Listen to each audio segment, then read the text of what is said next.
Assalamu alaikum. I'm Dr. Mariam. I'll be teaching you about lichen planus today. What is lichen planus basically? It is an autoimmune disorder. It has got a worldwide occurrence. Incidence is less than 1%. It affects all races. It is an acute or chronic inflammatory dermatosis involving the skin and even the mucous membrane. It is characterized by flat-topped lichen planus, which means flat, pink to violaceous, shiny, pruritic, polygonal papules. Features of the lesions have been designated as 5 Ps,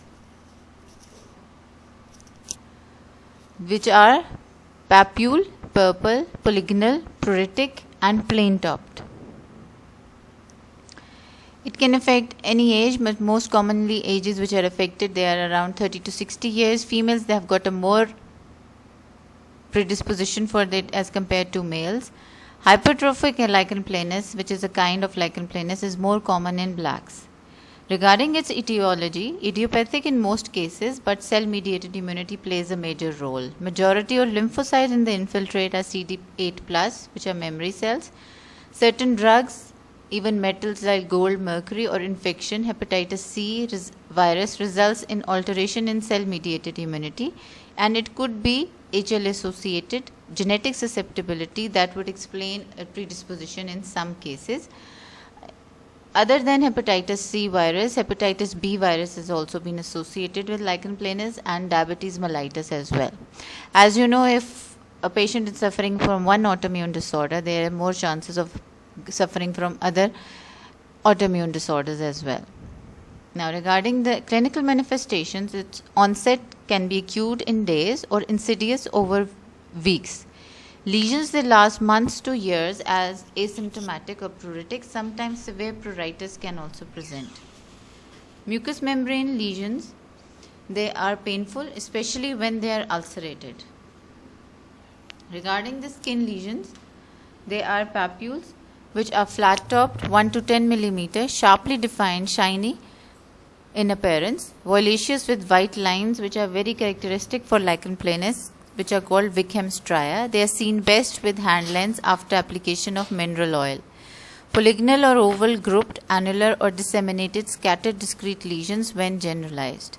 In dark-skinned individuals, post-inflammatory hyperpigmentation is very common presentation. May present on lips and in a linear arrangement after trauma, that is Koebner phenomena. What is Koebner phenomena? Basically, when you are suffering from a disorder and you are exposed to some kind of a trauma, then similar lesion will appear on the site of trauma. That is called Koebner phenomena. Sites of predilection, they are wrists, lumbar region, shins, thicker hyperkeratotic lesions, scalp, glans penis, and mouth. These are the predilection sites, as you can see: scalp, mouth, genitalia, flexor aspects of wrists, palms and soles are also involved, and the sacral area as well. Now, these are the typical appearance of lichen planus lesions. They are, as you can see, they are plain-topped, polygonal, violaceous in color, and the patient will complain that they are very itchy and they are even polygonal in shape. Now, you can appreciate well all these 5 Ps. Obviously, pruritus you can't appreciate right now, but other lesions like plain-topped, violaceous, polygonal, you can see. Clinical variants of lichen planus, they can be hypertrophic, large thick plaques arise on the foot, dorsum of hands and shins, more common in blacks, as I told you before. All the typical lichen planus papule is smooth. Hypertrophic lesions may become hyperkeratotic. That is why it is called hypertrophic. Atrophic, they are white bluish, well demarcated papules and plaques with central atrophy. Follicular, individual keratotic follicular papules and plaques that lead to cicatricial alopecia. Now, what is cicatricial? Cicatricial means scarring alopecia, and once then there is scarring, then the hair loss, it becomes irreversible. Spinous follicular lesions, typical skin and mucous membrane lichen planus, and cicatricial alopecia of the scalp. Actinicus, actinic means sun exposure. Papular lichen planus lesions arise in sun-exposed sites, especially the dorso of hands and arms and the face. That is the 4 photo-exposed parts of the face. That is the forehead, the cheek area, nasal bridge, chin. Now, as you can see, this is a picture on the left side that's showing actinitis LP. There is a halo of hypopigmentation around the central area of hyperpigmentation, and on the right side you can well appreciate the hyperkeratotic plaques. They are still pinkish in color. They are involving the dorso of hands. Now this is follicular lichen planus. You can see the hair follicles, the black dots, they are all hair follicles. And on the right side you can see there is atrophy, that is hair won't come back here. This is atrophic kind of lichen planus. Now another variants are vesicular, that is vesicular or bullous lesions may develop within the lichen planus patches or independent of them within normal appearing skin. Direct immunofluorescence findings, they are consistent with bullous pemphigoid, which is an autoimmune blistering disorder, and the sera of these patients contain bullous pemphigoid IgG autoantibodies. Another variant is pigmentosis, hyperpigmented dark brown macules in sun-exposed areas and flexural folds, and another relatively rare variety is the ulcerative form of lichen planus. It may lead to therapy-resistant ulcer, particularly on the soles, and it can even require skin grafting. Mucous membrane is most commonly also involved in lichen planus. 40 to 60% of individuals with lichen planus, they have got oropharyngeal involvement.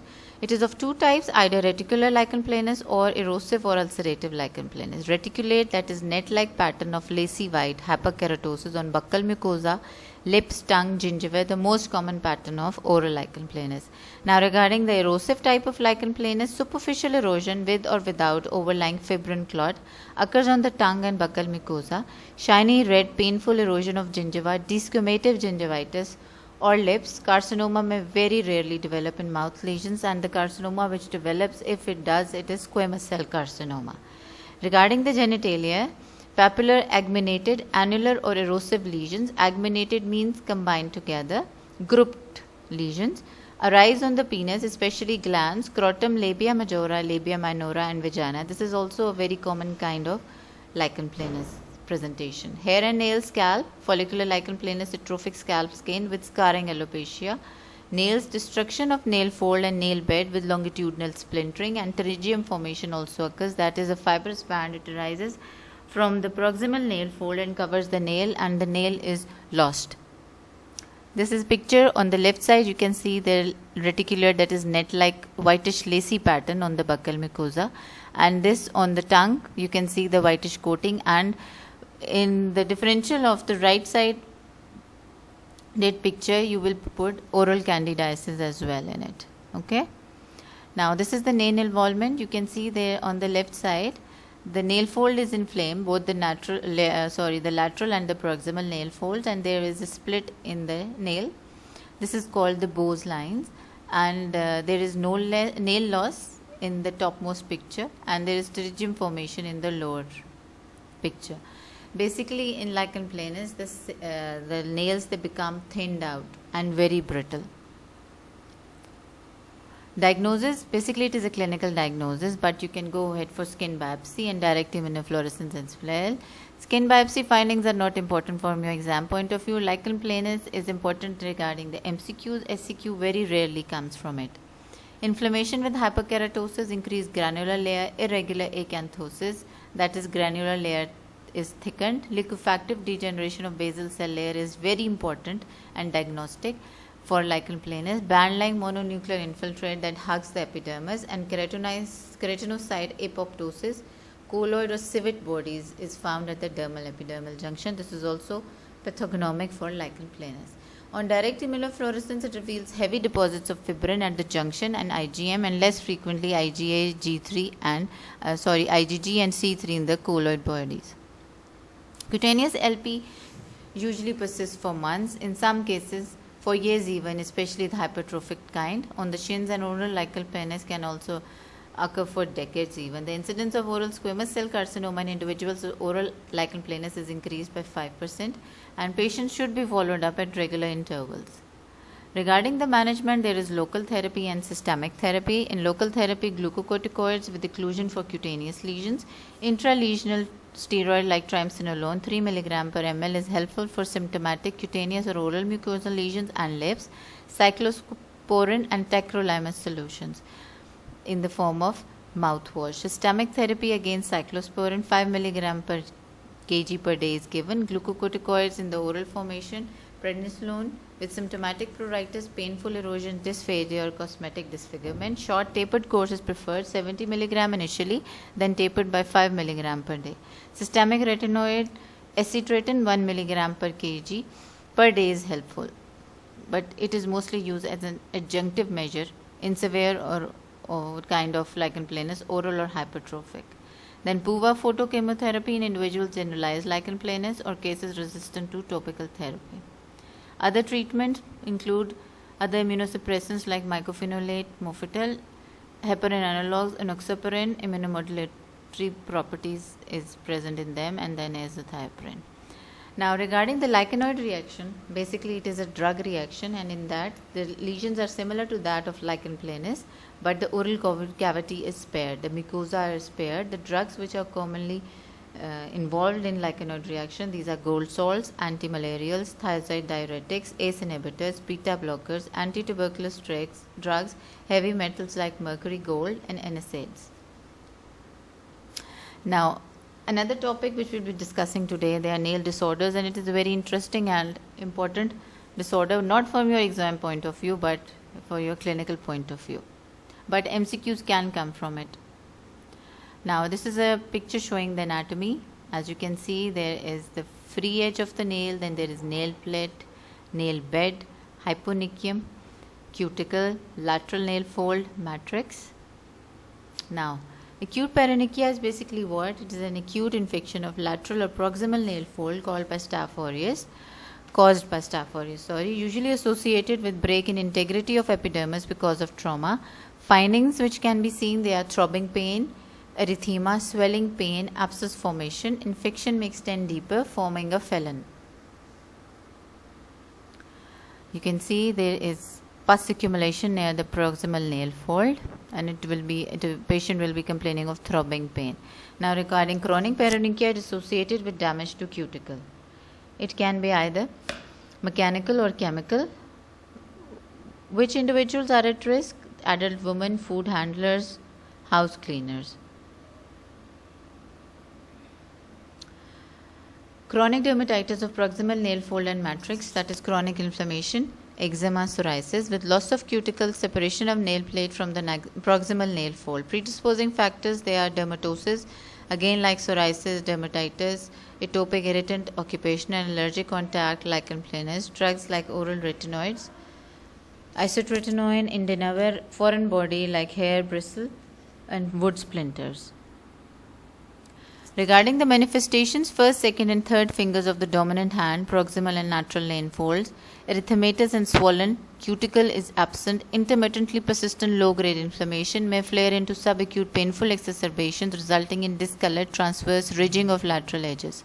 Secondary infection by Candida, Pseudomonas or Staph aureus is common. Nail plate may become discolored, green undersurface with Pseudomonas infection associated with painful acute inflammation. Regarding the management, obviously, first of all, you have to do the protection. Treat the dermatitis with glucocorticoids, either topical, intralesional. Short course of oral prednisolone can be given, and treat the secondary infection. Now, this is a picture showing chronic paronychia. You can see the nail folds are inflamed and the cuticle is rough and the nails have got longitudinal ridges on it. Now, what are Bowes lines? Transverse ridges, usually transient and due to temporary disturbance of nail growth, example after severe illness, trauma or infection. This is a very common presentation. You can see that transverse ridges are present on the nail. You have got just to reassure the patient and tell them to apply emollient on it, and with time as the nail grows, then these transverse ridges will go out or they will be removed. Now, longitudinal ridges, they are caused by lichen planus, rheumatoid arthritis, myxoid cysts and peripheral arterial disease. This picture is not that clear, but you can see the longitudinal lines involving the nail. Again, in this you have to reassure the patient and treat the underlying systemic disease. Nail pitting causes include alopecia areata, psoriasis and eczema. Now you can see the appreciate the nail pitting, all of the nails they are involved. Okay. Nail clubbing. What is clubbing of nail? Is increase in the soft tissues of the distal part of the fingers or toes. Cyanotic congenital heart disease, infective endocarditis may be the causes.